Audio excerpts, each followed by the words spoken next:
और आइए बात करते हैं लॉकडाउन के चलते बिगड़ी देश की आर्थिक अव्यवस्था की।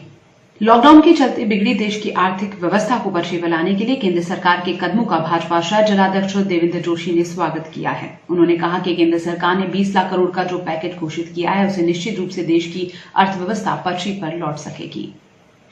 उन्होंने पूरे देश से ये आह्वान किया है कि अब हमको आत्मनिर्भर भारत की ओर चलना पड़ेगा। उसी कड़ी में आज भारत की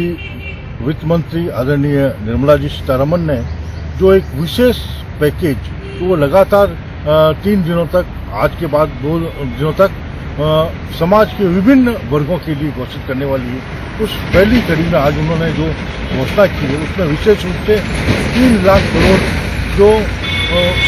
लघु उद्योग है, सूक्ष्म उद्योग है, कुटीर उद्योग है, मध्यम उद्योग, उन सभी के लिए 3 लाख करोड़ का जो बिना कोलेटरल, बिना किसी गारंटी के जो लोन देने का उन्होंने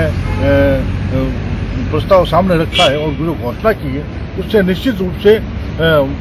बाजार में लिक्विडिटी क्रंच जो है वो समाप्त होगा और ज़्यादा लिक्विडिटी होने से आर्थिक गतिविधियां तेजी के साथ आगे बढ़ेगी। इससे आम मजदूर को, छोटे व्यापारियों को, सभी को लाभ मिलने वाला है। इसी के साथ उन्होंने NBFC, non banking finance company के लिए भी 30,000 करोड़ का जो प्रावधान किया है उससे भी रियल एस्टेट सेक्टर में, अन्य वर्गों में भी एक लिक्विडिटी क्रंच समाप्त होगा और इस लिक्विडिटी क्रंच समाप्त होने से समाज के प्रत्येक वर्ग को लाभ मिलने वाला है और इन्वेस्टमेंट के साथ साथ उनको टर्नओवर से भी जोड़ा है। इससे निश्चित रूप से जो कई उद्योग